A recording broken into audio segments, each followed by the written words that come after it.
Hello again non-RTX users. Finally I tap into the blocky game of Minceraft and make my way to show some of the actual good stuff I know from the game, from years of experience. How about that? I don't have to be Steve anymore. I can now use this self-made skin I made long ago for my future Minceraft videos. I loved it a lot, and at least it's not taken from any page that offers sussy skins, that's for sure. Now getting to this video's topic. Yes, the famous web display mod, for Forge, and not for Fabric. There are alternatives for it such as the Cinema mod and others. I want it now!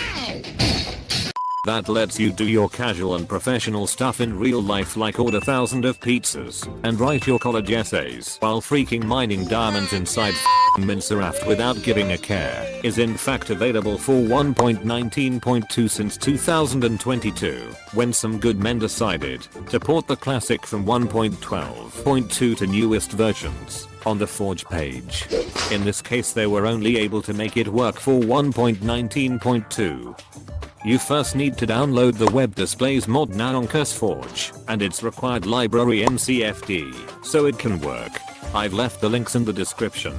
Do not worry with any malicious viruses within any of the files. I've checked. Do not worry. It's worth mentioning that while it's also available, the 1.18.2 version unfortunately is unstable due to the laggy game version itself and incompatibility with some other mods out there. But I may guarantee you that this new version works flawlessly after its last update on June 10th from this year, as you're about to see now. Keep in mind however that it can't never be compatible at all with Opfine because of the issues it causes while running the program the mod itself uses, which is Chromium. But that doesn't mean it can't run with shaders. Sort of. Hope you like this build I made. Totally not taken from any official Games Forgotten build. Oh come on! You wasted so much time! You suck! First a quick review of all the items the mod has. Starting off with the web screen block. It will browse any web page you want to, as long as you have the page's link copied to paste it. Make sure to build your screen using a recommended scale of 4:6 for perfect widescreen view. You can also make it with a minimal 2:2 scale. When done, right click in the black screen to turn it on, and then press your sneak key while aiming at it to paste your desired page's link. Just so we don't worry about copyright. Do it now for Christ's sake! We gotta do it now! Assuming your friends made your screen look like an inch-sized iPod, you're going to need this screen configurator. While using it, right-click on a turned-on screen and change its resolution on the right side according to the scale you built it. You can also see the permissions the selected screen has, such as when in a multiplayer server.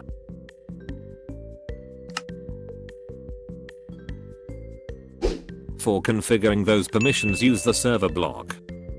It will allow you to configure functions such as blocking certain pages and selecting which player can use screens in a server. The block with a lever picture is the remote controller.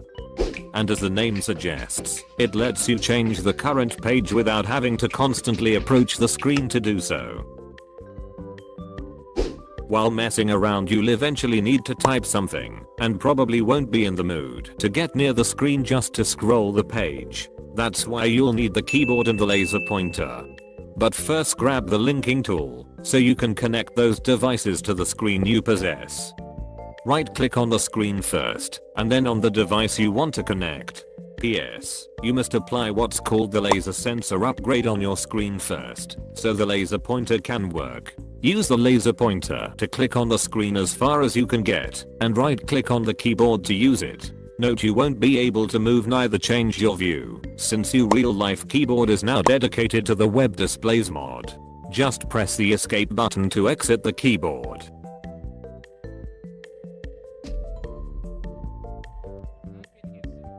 There are other upgrades you can apply to your screen, such as the Redstone controller, which involves Redstone input and output upgrades. For some reason this one apparently does not work as intended. It says you could choose 2 pages using this redstone controller, and when linked to the screen, it would change to one of those according to the redstone signal it should receive. But I can't do anything when right clicking it, which means I can't configure it. Stupid, stinky. I believe I'm just that dumb that I can't make it work right. Stupid, stinky. I'm not a redstone psycho engineer who casually creates 50,000 by 80,000 blocks of pure ass computers in 5 days, which runs calculators and Tetris inside Minceraft using only command blocks. If someone out there can explain what I didn't understand about this, I would be honored to know. Thank you very much. Moving to the last upgrade possible, which is the GPS module. It should make the server register the coordinates of your screen in the world's file. That's it. Don't forget this cute boy, the MINEPAD. When using it, right click to turn it on, and sneak with right click to paste your desired page's link. You can pretty much use it as an actual web browser inside the game, without having the need to connect any device to it, while also being able to walk and mind your business holding it on one of your hands. Simply mind-blowing. Last but not least, this admin tool DBG, which stands to debug tool. It will change the owner of a determined screen, and it's the only item you can't obtain in survival. You heard that right. You can obtain everything else in the vanilla game while casually playing a new world, which means it's possible to explore the mod in a fun way on your single player and multiplayer world, and add it to your list of to-do things. Heck, the mod itself has an advancements tab for you to complete while beating the game. I'm planning to make a series focusing on this idea. Let me know in the comments if you would like me doing it. Little extra to answer the following question. Is it possible to use shaders along with web displays mod? Well, when trying to add any shaders by using performance mods such as Opfine and Rubidium with Oculus, the game crashes as soon as you turn on a screen. But then I found an unofficial fork of Oculus called OCD, which aims to remove incompatibility errors in mod packs with shaders, and guess what? It partially removed the rendering chromium issues when using shaders when I first tested it. Also, you saw the video's thumbnail, so the answer is yes.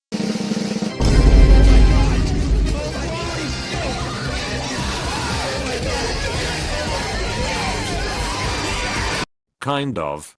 Even with it notably working, the screen itself receives some lighting blur from the shader, and it gets kind of hard to watch it.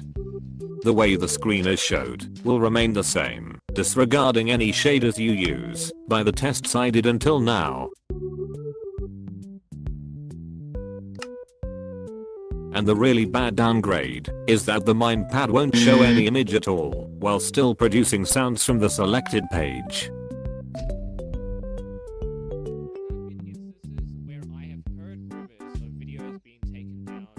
Since I don't have that much experience with this fork, I won't be trying to configure it to make it work with the mod, and will stick with the regular game graphics, while at least having Rubidium's performance, which is really good, and the MINEPAD on my left hand showing me the next leak Minceraft's update. Remember to download the latest 1.19.2 of the Forge loader for it to work, and of course the mod in the library altogether, and stick for a while on my channel for my now certain upcoming 100 subs special.